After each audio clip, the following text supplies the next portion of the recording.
Teely, teely, teely. I don't want to sound like a. My content is going to make me sound like an idiot anyway, so I'm going to try to at least sound eloquent when I speak. Okay. So you were saying, well, first of all, hearing you already do your voice exercises literally before we start. The way the show starts, it just kind of starts somewhere. We're going to pick up of this is where it begins, and then we're just going to. There's no intro or me, Are we recording right now? Yeah. We do it sort of off the cuff. No, I'm mostly off the cuff myself. As an improv actor and an improv teacher, that's what I do. Yeah. You said you were a substitute teacher. Are you substituting for improv, or are you? No. Actually, I work for a school district here in West County, and I'm a substitute teacher. Okay. Dealing with mostly kids, kindergarten through the 8th grade. Oh, okay. Yeah. Oh, so that's it's a neat little gig. It actually allows me some flexibility to run down to LA for auditions and stuff. And wow. Yeah, it's pretty neat. Yeah. So then you go down to LA to do auditions for voiceover acting, for regular acting? I've done voiceover acting. It's something I hope to get back into again. I've been kind of out of circulation for a while because I have been sick. I had a heart attack 3 years ago. Oh, wow. That kind of knocked me out of commission. Can do that, yeah, and it was very bumpy, both physically and financially. But that's a hell of a way to quit smoking and start exercising. I'll tell you. It does that. Yeah, it really motivates you. Yeah. My dad had a heart attack recently, also. Oh wow, sorry to hear, man. Yeah, well, sorry to hear about yours too. But it's good to hear both of you still walking around. Yeah. Thank you. Still doing it, and like you said, it's a wake up call to. It is, yeah. It's very much a wake-up call. There's nothing like, having heartburn in your chest and your throat that'll make you go, hey, this isn't right. Yeah, maybe I should change something. Yeah. So it's been very bumpy, and of course, financially recovering from a heart attack, that's a tough deal too. I'm obviously I'm not to get political on you, but I'm a big proponent of universal health care because it can be devastating, and yes. People need to be taken care of. They do. In this country. That's the only way I was able to actually open this up was that I was able to get my own health care. And if you take that away, along with, not even having it, it would have devastate. Yeah. For you. Yeah. And I'm glad I was in California where circumstances you're a lot better positioned to get health care as opposed to other states. Oh, yeah. So, that's the plus. Yeah. But, I'm very, very enthusiastic. I've been really nicely recovering, and actually kind of got me to also kind of get back into spiritual practice too. I practice Nichiren Buddhism. Oh, having that experience in your life, and then having I think sort of awakening. I think that, and I just think that any kind of spiritual, even if you're an atheist, if you can find some time to chill out and sort of center, and try to live up to your highest ideal of being a human being, I think that I would see as being sort of spiritual, even though it's atheist. I don't know. I'm not trying to convert anybody to anything, but I find that it's find whatever spiritual practice works for you, or even just whatever meditation practice works for you, whatever routine that you have that helps you make the world helps you make the world make sense. Oh yeah, the human mind, the way that our thoughts and everything process. We kind of need that. You need a thought of a high.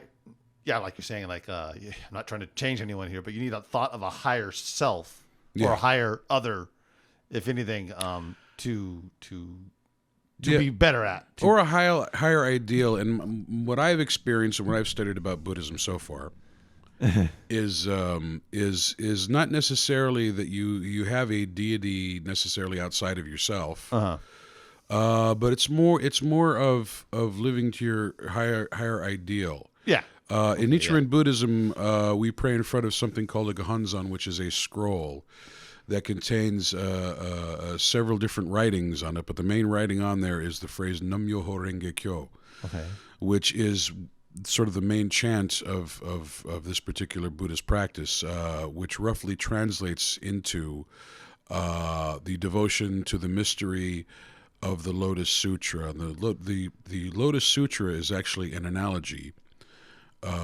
for a human's development. The lotus flower grows in a shallow pond, and it from murkiness and mud this beautifully symmetrical, geometrically perfect lotus flower. Right. That just floats on top of the chaos.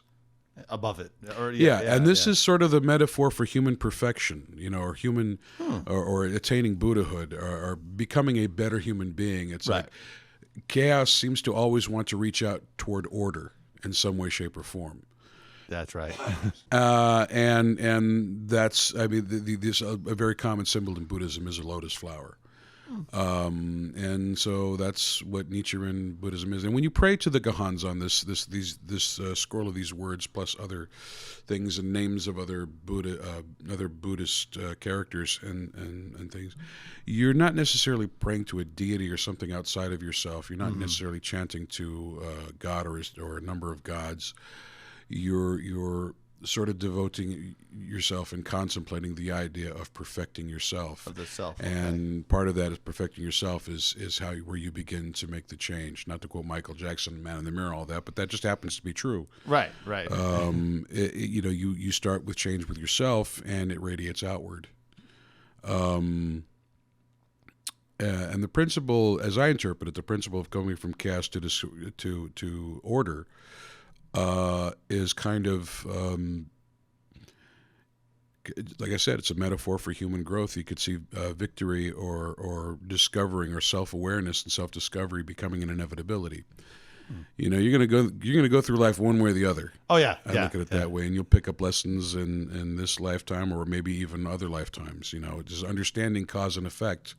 Right. So instead of being batted around, you devote yourself to the inevitable spiritual growth, and you dedicate yourself to that, and dedicate yourself to making a better world, and it'll all fall into place. Boy, that got really metaphysical fast, didn't it? That really did. Very quick, very fascinating with that. I go off on tangents. I do that a lot with my improv students sometimes because there are a lot of dynamics and in my opinion, a lot of metaphysics to improv. Yeah, I teach improv over at the Ojai Arts Theater from 11 a.m. to 1 p.m. Saturday mornings. Okay. And on Monday nights from 7:30 to 9:30, I teach over at Ojai Youth Entertainer Studio, which is over in Miramonte, 907 El Centro Street, Ojai. In the Ojai Valley Community Church Complex, which Ojai Youth Entertainer Studio leases. They do mostly children's theater, but they do a couple of adult classes, and I teach improv there. And I've been doing that for a number of years now. I've been doing that teaching improv for about 14, 15 years now. A number of years. Yeah. Okay. Yeah. Wow. So, do that. Teaching, acting. I love acting. I studied theater at UCSB. Oh, okay. Got my degree there. Nice. I've done stage work. I've done theater. I've done film, television. A lot of commercials. Well, that pays the bills. You got to kind of. Yeah, it does. That's why it's great to get money for doing stuff you love, isn't it? Oh yeah, it is. It is. It's That's something that it's very hard to explain to people. Like a lot of times we're doing things that people think you're playing, or you're just you're just you're doing your little videos or your little movies or whatever, and it's like, well, it's but I make a living at it, and it's something that I would do whether I were being paid or not. But I just happen to be blessed with the ability to get paid to do that. And a lot of people think, well, then that's not work. You're not working, and it's like, no, you can have fun and work at the same time. You absolutely can. Yeah. And I love all my jobs that I have right now. It's great. I love substitute teaching. I love teaching. The kids are great, and I love teaching definitely the improv. I'm very proud of them. We're getting ready to do our first show in a while. The company that I founded is called Ojai Valley Improv. These are grown out of the 2 classes that I teach up in Ojai. And on November 3rd, we're going to have an improv show at OES. That's 907 El Centro Street, Ojai. Saturday, November 3rd from 6 to 7:30. Oh. We're going to be doing an improv show. It's Whose Line Is It Anyway type stuff. Okay. We mix it up with improv games and gags and fun stuff. And I put together a very, very fun bunch of people. How many people do you have on stage? We're going to have 8 people performing that Okay. evening. Yeah. Oh, wow. Ages from 15 years old to about 70. Oh, wow. A wide range, a very diverse crew, and they're all very fun people, very dedicated, very positive, and very proud of all of them. Oh, wow. Yeah. Oh, that sounds like a very fun night to. Yeah. I have all kinds of faith in them. I think they're going to do an amazing job. And I invite any listeners to come out and see it. Oh, yeah. It's $10. $10 a ticket. Get them at the door? You don't have to buy ahead of time? No, you can. You get onto the ojaipresents.org website, and you can find more information about getting tickets, or you can get onto the oyes.org, and there'll be some information about that too. But oyespresents.org is where you find most of the information. But again, it's is it literally just OES, like OHYES? Yeah. OES is an acronym. It stands for Ojai Youth Entertainer Studio. Oh, okay. Founded by it's kind of changed hands from year to year, but it's grown recently. It's changed recently. Two amazing people who run it, Dana Santoyo and Meg Seacott Kelly, who produce the shows. They provide very affordable theater education for kids. Oh, wow. Of ages from kindergarten right on up through middle school. Wow. And they're going to be working on Peter Pan this coming month. There's more information about that on OES. Okay. And these two people, Dana and Meg, are incredibly dedicated. They work very hard. There's also Adam, one of their technical people who've done it. Cassie, who's been another director and an instructor there. And I occasionally coach for them as well. Sometimes I coach them in clowning. I'll coach them in dialects. Oh. I've taught acting for camera classes, auditioning for camera classes, clowning classes. It's really fun, and it's really great to watch kids develop and create a lot of neat stuff. Oh, yeah. Yeah. To shape the young minds to be funny. So I think that's all the plugging I have yet to do. Okay. Well, there's also the Ojai Arts Center, which I regularly perform at. Check them out on ojaiact.org. They're awesome. Okay. Okay, that's all the plugs I have left. That's all the plugs you have. Yeah. You have any more? Another one? There might be one or two. I don't know, okay. but I think we're done. Well, sorry to be so gregarious on your show. Oh, no, that's fine. That's actually great. I love the gregariousness of I love knowing when things are going on around in the area, especially in the Ventura County area entirely. So you do the improv, you do the acting, both on-camera acting and voiceover. Yes, acting? Okay. I've done a voiceover acting before. That's actually very cool. It's easy money if you can get it. Yeah. I've had two students of mine who've done voiceover acting, and I've done it before. And it's one of those things that I've been also building up. I'm kind of building my home studio again. Oh, nice. And to be able to kind of send stuff. Now out. You were saying earlier because of the heart attack, you actually had to sell some of the equipment. Yeah, that's why the you're thing. rebuilding. Yeah, some of my guitars, some of my audio equipment. So it's like I said, it's rough when you get sick, so I try to stay as healthy as you can. But even despite having the setback of that, you are pushing forward, rebuilding it, coming back. Well, I've already done my friend who we know in common. His movie Shadows of the Illicit. There's the other plug. There you go. Yeah, Shadows of the Illicit, a short film, and he hit me up to do music for it. When he finished the cut, he said, I don't think I need music throughout. It's just not vibing that way. And I understood what he meant. I said, okay, that's cool. I can see how it didn't require. Yeah, exactly. Constant and then, music. Then there was a sort of a change in what was happening with the music for the closing credits. And he said, hey, can you do me a favor and can you record something really quick? Okay.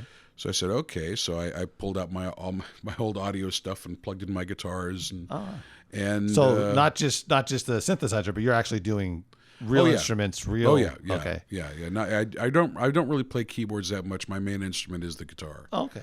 I've loved the guitar since I was a little kid. My older brother, Frank, used to play guitar, and he started playing guitar in high school. And I was his little snot-nosed, 10-year-old, 9-year-old little brother. And when he wasn't looking, I always pick up the guitar. Oh wow.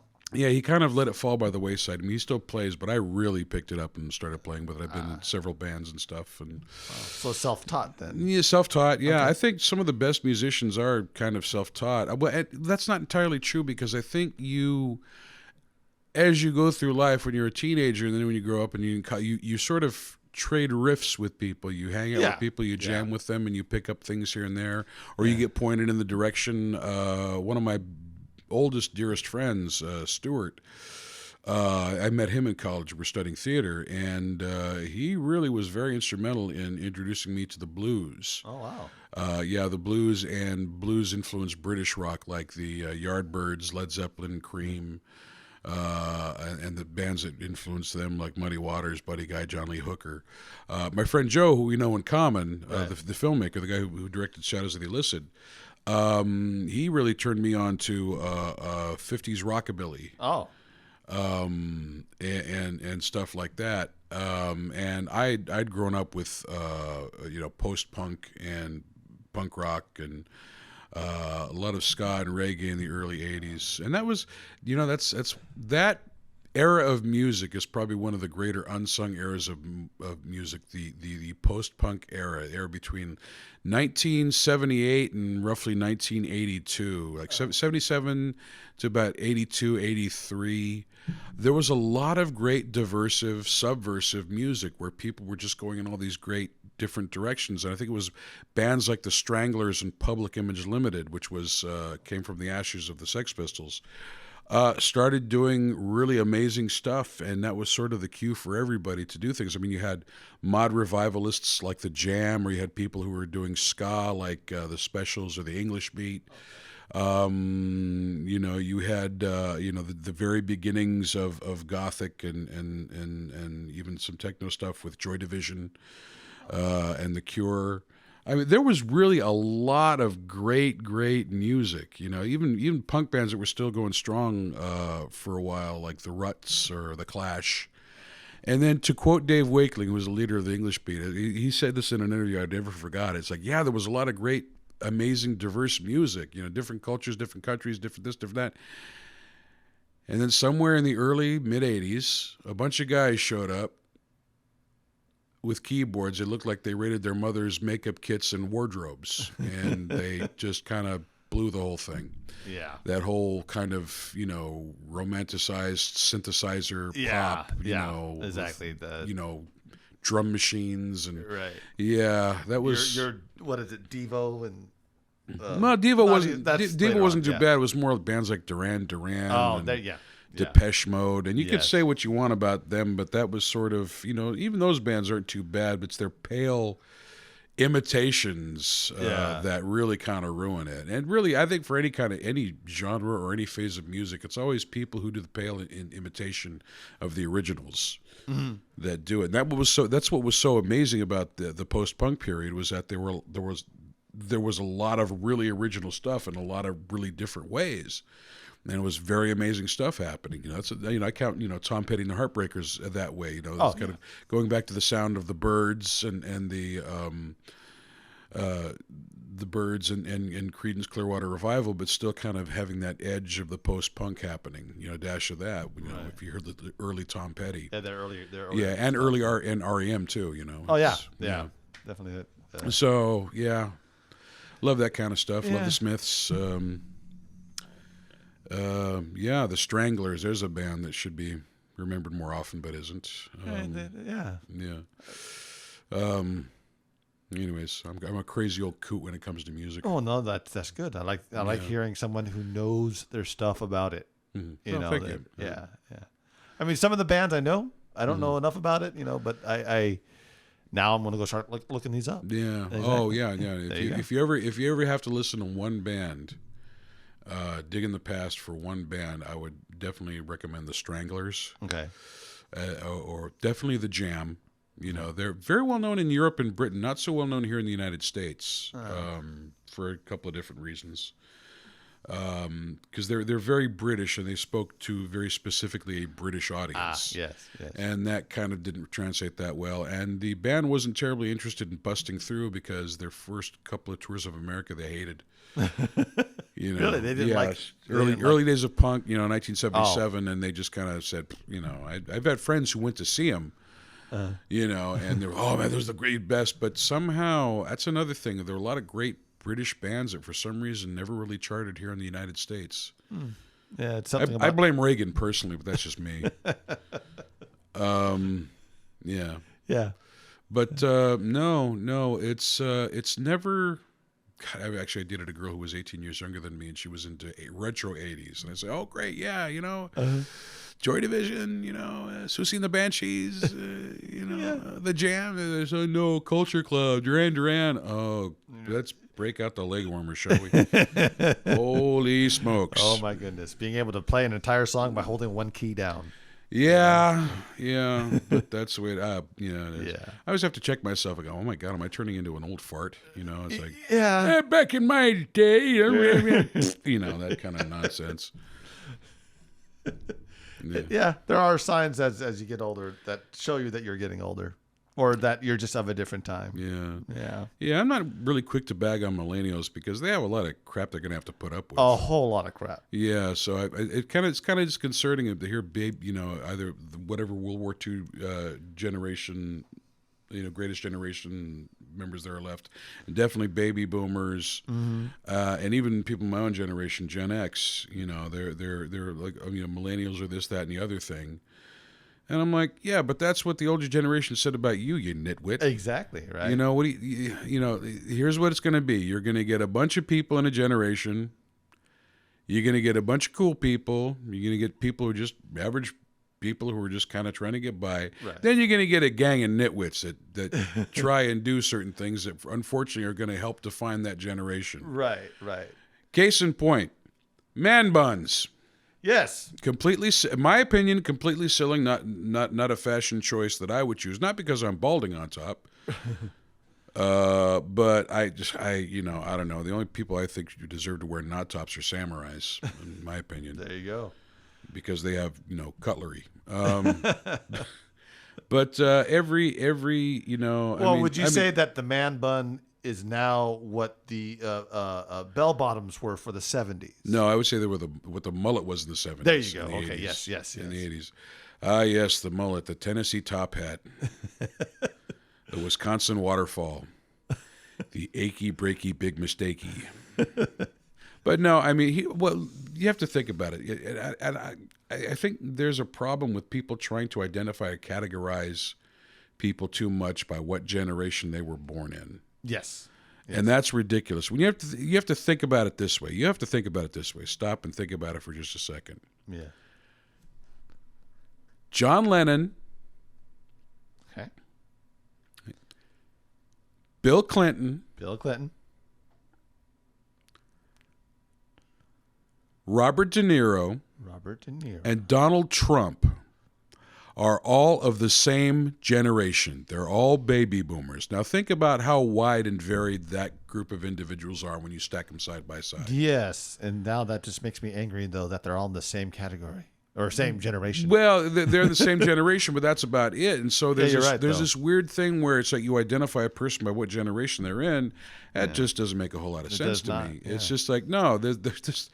And it's even more dispersed and wide. But then again, people need something in a box because it's easier to define, it's easier to relate, it's easier to sell. It's easier, to sell it. It's always easier when there's a they. When there's a they to point to. And there's a they to say, to blame your problems or to blame your... Yeah, even they is a generalization, so I should slap myself around a little bit. But they, those who would try to make things simple. Yeah. The nitwit crew, I don't know. Exactly. People who look for... not to quote the Breakfast Club, but the simplest terms and the most convenient definitions. Yes. And, say what you want about that film. Some people love it. Some people think it was genius. Some people think it was, a bunch of snotty kids. With a real couple of bad sexist moments in there, too, by the way. Oh, what 80s movies doesn't have that? Yeah, exactly. That's true. Yeah. But that one little truth, that concept about the simplest terms and convenient definitions... And you can't. It's sort of what killed kind of the punk rock movement, if you could call it the punk rock movement. I prefer to refer to it as post-punk because again, the genres were they were like vast and different. Mm-hmm. So you couldn't peg it around. It was a sort of an easy reference soundbite for the media, and something that advertisers and journalists could glom onto to try to put it into a box to define it, without busting a blood vessel in the brain or something. And it's the same thing, too. I mean, one of my heroes, Paul Weller, who was the leader of the Jam, actually talked about the quote-unquote Britpop movement back in the 90s, and he said it was great. He said there were loads of bands around, and then all of a sudden journalists started calling it Britpop, and it pretty much killed it right there. Classification, trying to get it. Because with classification comes, to standard you have to come with a standard uniform. Right. Oh, yeah. Well, that's why a lot of you hear like the artists or musicians who they're like, oh no, you can't define us, man. We're not country, and we're not grunge, or we're not whatever. And they don't want to be defined. Yeah. And it sounds like, well, they're just being pretentious. But then you're just like, well, no, they're actually by defining it, then you're stuck in this one way of being. You can only do a country song, and it has to sound like this type of country song. And that's it. You can't go any out of that lane that you're stuck in now. Exactly. I mean, you had people like Elvis Costello doing reggae, and at the same time, doing very jazzy stuff, and even country. Elvis Costello, did the spectrum. Oh yeah, yeah. And continues to do the full spectrum. Yeah, that's a good example of an artist. If you listen to Paul Weller stuff, you can't even define it anymore. And that's just the way he likes it. What kind of music? It's my music. That's it. Yeah, exactly. And I respect that, but I also believe that there are bands that try too hard to be interesting. Yeah. I think Oasis kind of hit that point. I think the Mars Volta really, really hit that thing with their math rock. I'm like, come on, guys.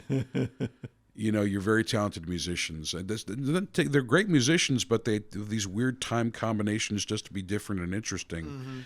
If you're looking to be interesting and different for being interesting and different sake, you're just looking for you're just trying to be different. Yeah, to quote the band Blind Faith, Eric Clapton and Steve Winwood, they had a song called "Do What You Like." Do what you like, play what you like. Exactly. And then that's different enough. Yeah. By just being yourself, you're already different enough. And now if you try to seek out trying to be different, trying to force the difference on everything. Exactly. I mean, I put a friend of mine, was trying to get a band together, and we kind of melded in the same way. We liked, 60s, early 60s mod music, like the Rolling Stones, the Beatles, the Who, the Small Faces, the Kinks, the Yardbirds, and a lot of bands like that.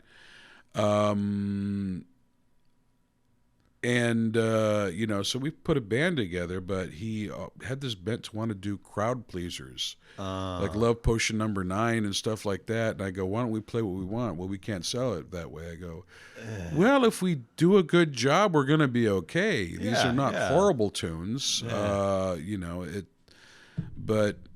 even work on a few of our own. What the hell, but again, it's.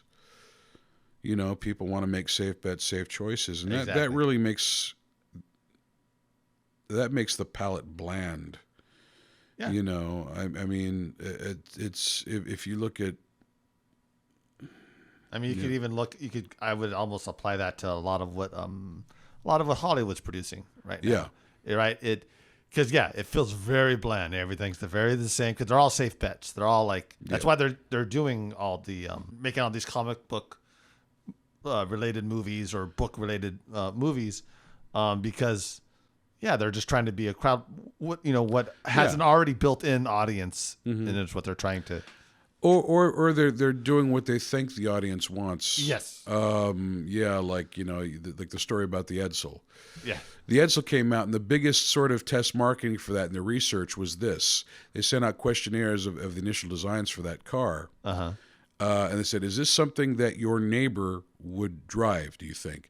And the reason why they asked that specific question to the people they questionnaire, or questioned, excuse me, was that they were playing off of the whole 1950s, Keeping Up with the Joneses.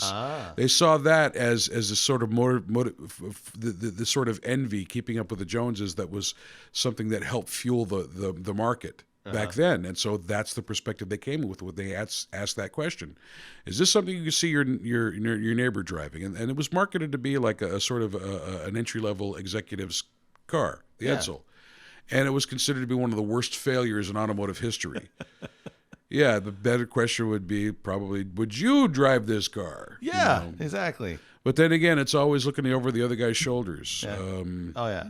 I don't know. That's why we see one movie company is very successful with one particular type of genre. And then we have a competitive studio trying in a very, very hurried way to make the same kind of genre with what movie properties they have and failing horribly at it. I don't know if I need to go into what movie companies those are, but yeah. Yeah, any movies that have a cape or people flying around, generally that kind of thing. Yeah. There's someone, and it's unfortunate because those are great characters, and that is a very, very proud movie company with a long history of making amazing movies. Yeah. But like you point out, they just we think this is what people like. Oh yeah. Movie by committee, if you will, or by checklist, right? They're like, they get the test group and then they figure out. The theory is right. They get the test group. They figure out the 10 items that they think the fans will want for the next thing, and then they just, as long as it has that, they don't care how the movie is. Yeah, they really. A lot of these studio execs really don't realize that for the most part, they're relating to the American movie audience pretty much the same way that the dorky dad is trying to sound hip in front of Junior and his friends. Yes. You know, It's just like, Dad, stop, please. No, come on, son, I'm hip. Watch me dab. YOLO, you know, that kind of nonsense. The dad is hip to the funky fresh jive. Is what he is. Yes. And boy, I'm complaining about a lot of stuff in this podcast. That's okay though. Complaint is good. I'm a miserable junior-old man with a bald spot the size of New Jersey. No. I'm pretty. For the most part, I'm just kind of recovering from being sick and all that. I'm feeling pretty good these days. Good. Yeah. Very assured and very like this is me. Hey, what's up? What's up with that? You have to find something to be positive about. Yes. Yes. There's actually it's all getting back to the whole Buddhist concept thing. It's like cause and effect. Realize that your thoughts become emotions, and your emotions become the impulse to act. It's like it goes from thoughts to emotion to action very easily. Yeah. And so it's really watching your conduct, and we hear this truth played out not just in Buddhism, but you hear the whole, watch your thoughts because they become your emotions. Watch your emotions because they become your actions. Watch your actions because they become your habits. Watch your habits because they become your destiny. Right. Yeah. No, I totally agree with that, and I think there are total examples of it in a lot of aspects of life. There's a lot of times you see that, you kind of how you practice. In a way, it's like how you practice is how you become. Right? It's not how if you don't practice being a certain way, you will not.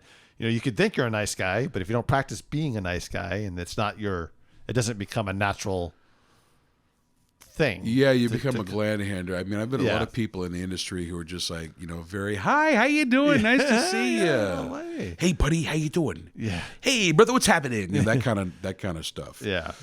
And you kind of take it with a grain of salt.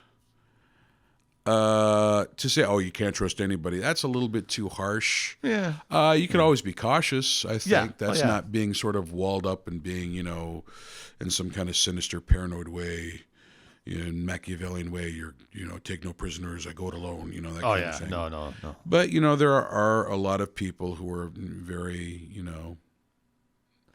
very disingenuous, I guess. Or yes, I would say disingenuous. And you just kind of deal with it. I've worked with people who've been very disingenuous, and you at first you get angry, but then you realize an interesting thing about it is that person, and really everybody, no matter how messed up they and that's as hard as it is to swallow sometimes, everybody is operating the best way they know how, with their current belief system and pattern. The funny thing in acting is, like, we talk about when you play I forget who it was. I think it was some actor. I think it might have been Anthony Hopkins or Derek Jacobi who played Hitler. Okay. And I could have been actually even another actor. I'm not sure, but somebody played. My memory's going too, but somebody. In the performance of portrayal of Hitler was asked, how do you do that? He was one of the most evil men in history. Right. And this actor said, I can't approach the character that way, though. In order to play the character, we can look on the outside and see that person's behavior and go, that's evil, that's insane. that's dark and depressing and so destructive. You could say those things, right? And even add more profanity to it by that way. Yeah. But as the actor coming from the inside, you cannot. No. You can't. In order to portray that person honestly, you have to approach the character as if that character is, by God, I think I'm doing this thing that I'm doing is right. Well, it's the in writing, right? They have your better villains are the ones who think they're the hero of their story. Exactly. Right. And so exactly. From his point of One Flew Over the Cuckoo's Nest is a prime example. Louise Fletcher was the woman who played Nurse Ratched. Right. And this is a brilliant actor, the Louise Fletcher. She won the Academy Award that year, 1975, for One Flew Over the Cuckoo's Nest. And if you see that film, it's her actions, her deeds, and her focus and her determination. But as near as you can tell, by God, it's her mission to make sure that this place is kept under perfect control because that's what's needed. Right. And it's an amazingly eerie performance. Yes. For those of you modern fans who don't know who Louise Fletcher was, she played Kai Wynn in Star Trek Deep Space Nine. Oh, okay. Where she kind of brought the same kind of spin. This was a villain person who acted like they were the greatest gift to the galaxy. Mm-hmm. You see, and you have to do that kind of conversing in the same way socially in order to understand a bad person, or you would deem a bad, destructive person. Yes. You have to understand, I think, how they see themselves. Yes. You could take a look at Donald Trump, and he may very well be, I'm the greatest person in the world. I'm so great, bigly believe me. I'm so wonderful. Angels sing me to sleep in my head when I go to sleep. That kind of stuff. Mm-hmm.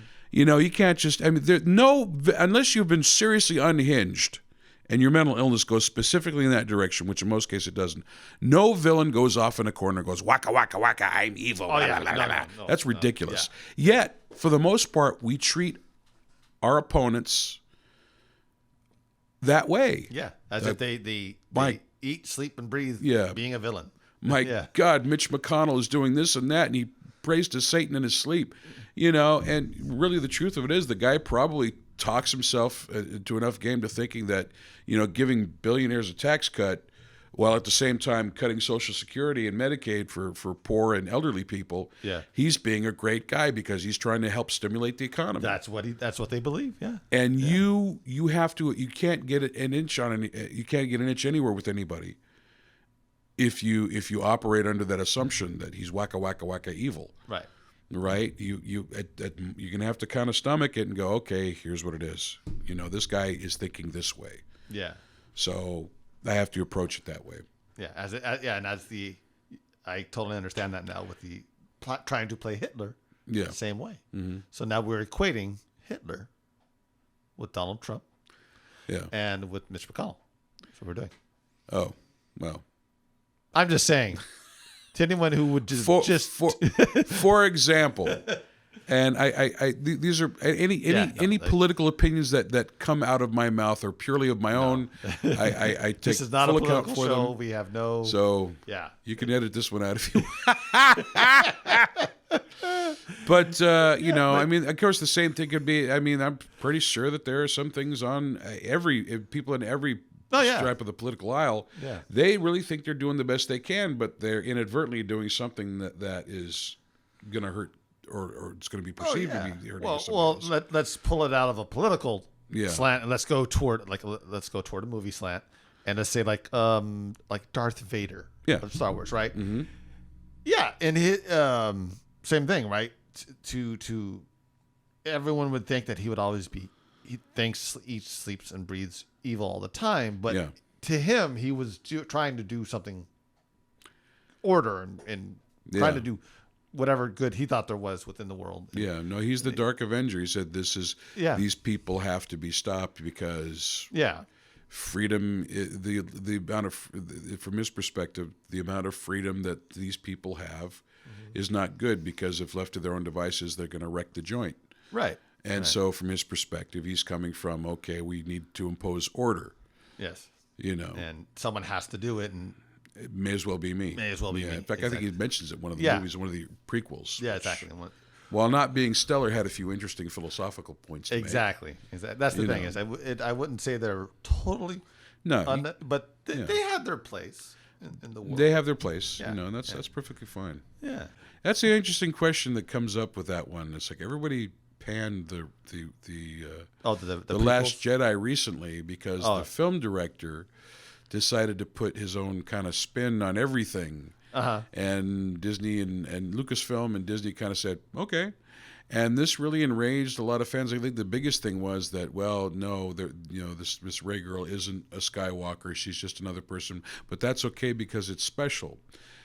And I could see them wanting to make a statement to that effect. And that's cool, and it's a noble sentiment. But the part of me says, yeah, maybe that should be kind of a theme in these Star Wars movies. But then again, I'm thinking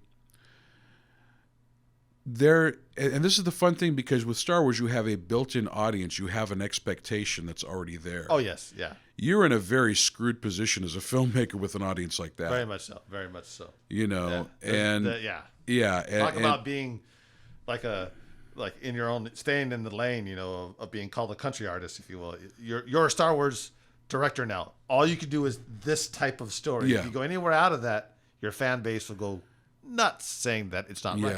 Yeah.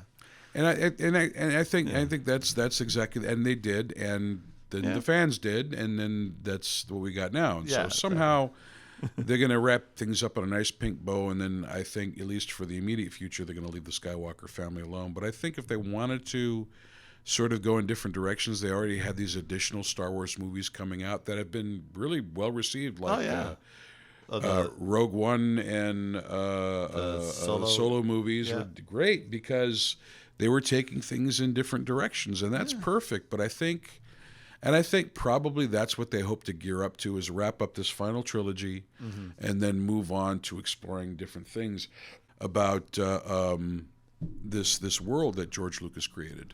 Yeah. And a world that is, like you said, like it's already kind of established. Yeah. And to change it drastically is to steer out of the lane of it. Exactly. And, exactly.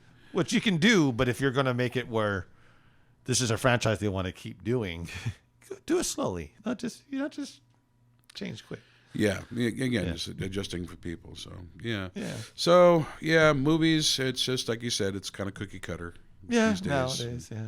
Unfortunately. So when it comes to movies or productions, with you, with your anything you're involved in, what makes you choose one? What makes you turn down some? If you do turn some down, some people don't. Well, right now I'm not in a position to turn down anything. No, still a struggling actor, man. And I mean, I think you do have to set your limit. I remember I had an auditions teacher when I studied at UCSB. I got my BFA at the conservatory there, and there was a cat by the name of Robert McRae, who he's one of those guys that you have seen everywhere. He's been on Cheers, he's been on this, he's been on that. And he'd been doing it for a long time. And, so in addition to teaching us how to audition for something, he also kind of gave us insight about going out there into the world and stuff like that. And one question came up to him. It was a very interesting question. A classmate of mine asked him, is there anything that you wouldn't do? Because I think the thing we were talking about was, you really have to pound it and try to take whatever you can get, just get your foot in the door and start building a reel, start building a resume. Right. And he said, "Is there anything that you wouldn't do, that you've turned down?" And okay, so I'll tell you what. There was a sketch show, and he wouldn't say which one it was, but I'm fairly certain it might have been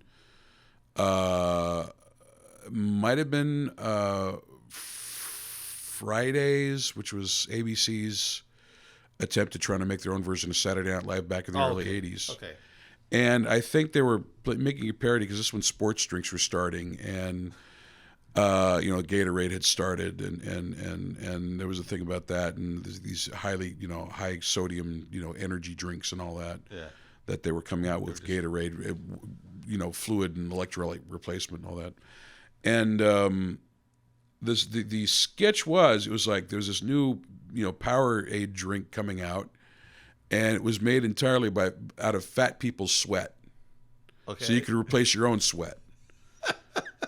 And they showed it, and really heavily obese actors are there jogging in these like sort of like little mini kiddie pools. Okay. And well, number one, the joke isn't that funny. Yeah. You know, hey, you lost your sweat? Here, drink this sweat. We got tons of it. Yeah. It's not very funny, for one thing. It's a funny, like, quick line, but not a funny sketch. Doesn't not worthy not worthy of a whole sketch. Yeah. It's gross. Yeah. And it was kind of demeaning to heavy people. And he told us that, you know, he took one look at the script. He went up to the PA who was running auditions and said, you know what, I'm turning this down. I don't like this. And he talked to a number of people other heavy actors on the way out because it was really demeaning to fat people. Or heavy people, I should say. I can say that because I'm a heavy person myself. Understandable. Being that I am also a heavy person. Yeah. So, yes. Okay. And so on the way out, he said, yeah, there were people one after the other. I mean, they got me really? 3 of them to do it. Oh, it's always the worst. I think. And that was it. Other people who they hired, he's like, they took one look at the sides, the audition scripts that they had. No. Oh, really? Yeah, no, I'm out. You know, because they had to show up in their bathing suits and plod around and jump around and look, you know, goofy with their bodies should be. And he said no. So I think things like that where you demean yourself or it supports a negative thing, I think by integrity you have to do what you got to do. Oh yeah. But that's the thing. Are you so hungry? Do you want success that you're willing to do that? You know, I mean. Right. Well, that's a very hard aspect of being in acting, being in any creative medium that gets put out in front of a lot of people, or can be. Yeah. That you have to eat, but then you also have to think of the like moral ramifications of what are you going to reinforce by doing what stereotype or what yeah, and how are you going to feel about yourself? Yeah, how are you going to feel about yourself and how will people look at you? You know, it's just, I mean, Robert Townsend did that brilliant movie back in the 80s about that called The Hollywood Shuffle. Hollywood Shuffle, yeah. You know, which is just, you know, all the stereotypes that, African-American actors had to put up with to try to get the foot in the door. Yeah. You know, and it's kind of gruesome, you know. Oh, yeah. It's, you know, it's the stereotypes. It's like he goes to this audition where his agent says, they want an Eddie Murphy like, and he gets they get a bunch of people that are dressed exactly like, you know, the typical 80s Eddie Murphy of the leather jumpsuits and all that. And, it's like, oy vey, you know, it's just really just awful stereotyping. Exactly. You know, and I've had friends who say, you know, that they're being taught how to be more Latino. Yeah, you're not by perfectly lily white people. Yeah. You know, like what? But you know, that's what it is. You know, it's. So yeah, you know, I've had friends who have done just exclusively that, and I've talked to friends. You know, you got to do something on the side, man. Oh yeah. You know, do a showcase, do a monologue, do slam poetry. You have to do an improv class. You know, but keep a sense of creativity that you can own for yourself. Yes. You know, that helps keep your integrity together. Exactly. Being creative for the self is always much more rewarding than trying to go out and because when you're being an actor. Or in front of the camera or even behind the camera, you get to do somewhat creative things, but it's always somebody else's vision. It's always somebody else's. And to one way or another, you might not agree with it or you might not just fully be behind the idea, but you're there. You need a check and you need to get through it. And not that it's, it's not horrible. Sometimes you're just like, I'm in a car commercial and I'm buyer number 12. Yeah. And, but. Yeah, you don't get to be creative at that point. Yeah, you do. But, I mean, there's some you don't mind doing because I did a Toyota commercial one time for the Toyota Tundra pickup truck. And I love Toyotas. My car right now is a Toyota. Talk about plugging, but yes. Sorry about the plug there. I just can't. Okay. But, I mean, there's some things that, it's up to you and what you can, if you can let it go, say, fine, I'll take a paycheck. I don't believe in this product, this thing, this belief, this movement, whatever. Right. But, but it doesn't necessarily hurt can you begrudge? Yeah. Can you begrudge that person? Yeah, exactly. Because I'm a judgmental bastard. But at the same time, I like to think also I sort of self-caveat and go, all right, I'm perfectly aware that I'm fallible. I'm perfectly aware that I've made some mistakes. I'm perfectly aware that I'm more than likely I'll continue to make a mistake here or there. Hopefully they'll lessen as time goes on. But yeah, I don't know. It's just kind of keep a sense of some kind of integrity, I guess. Okay. One of the best monologues that I've ever heard about integrity was from the play Cyrano de Bergerac by Edmond Rostand. Okay. And it has nothing to do with the Roxanne chick who's got a mad crush on it. Actually, it has to do because Cyrano's job is he's a journalist, and when he's not being a soldier, and he's a poet, and he'll write these criticisms and critiques of noblemen and politicians and stuff that he made plenty of enemies. And this is still during the court of King Louis XIV. Yeah, when you don't want to make enemies. Yeah, exactly. Yeah.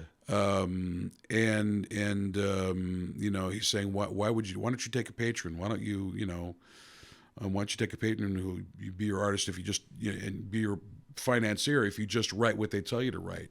Mm-hmm. And he has this great monologue called No Thank You. What would you have me do? Eat a toast for breakfast every morning? No thank you. Be a part of a little group of literary quote unquote geniuses? No thank you. And it's a lot about integrity. Huh. To laugh, to sing, to be my own person under the sun or the stars.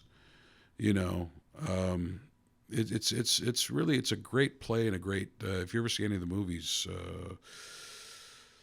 the one with the classic with Jose Ferrer or the one with Gerard Depardieu, it's a great story about integrity, but it's also a great story about how bad vanity can get you too. Mm. There is such a thing as being too proud and too confrontational and too off the wall. Oh yeah, I think I keep your integrity, but you don't have to, hit anybody in the face with a pie. Well, sometimes you do.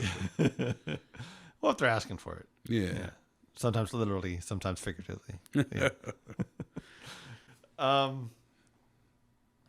No, I think. Is there anything else you want to try to? No, I just think that if I were to say anything in import is just be happy and be happy in peace with others.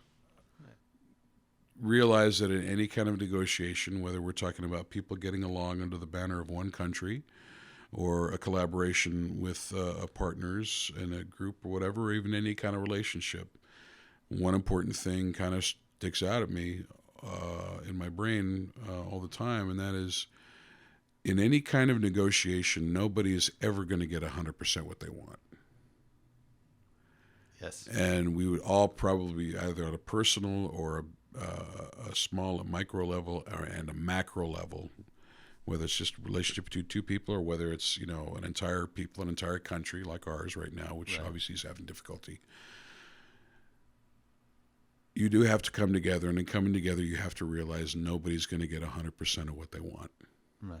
But you can, and that's okay. That's okay. Yeah, and it's okay that you don't get 100% of what you want. Because sometimes when you do, you find out that's not like when you get even like 90% of what you thought you wanted, you find out that's not really what I wanted.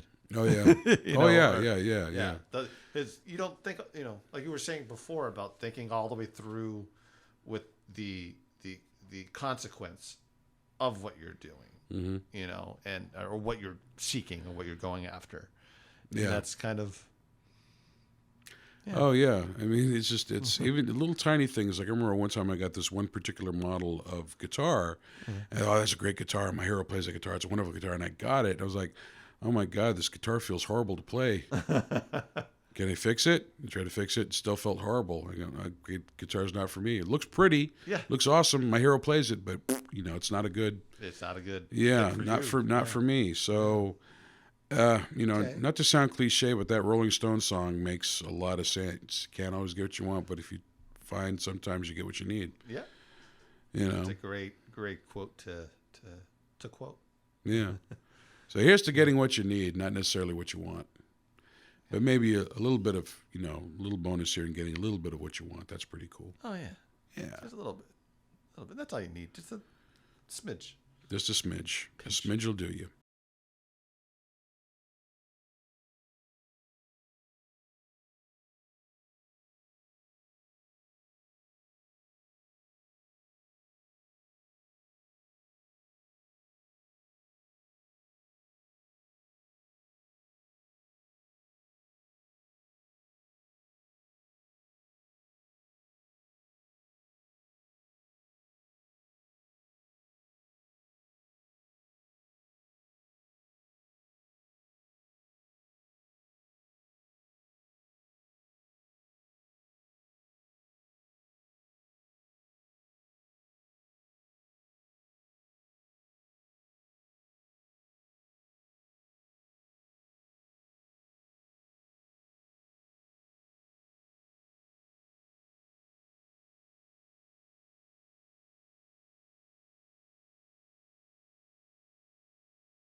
you.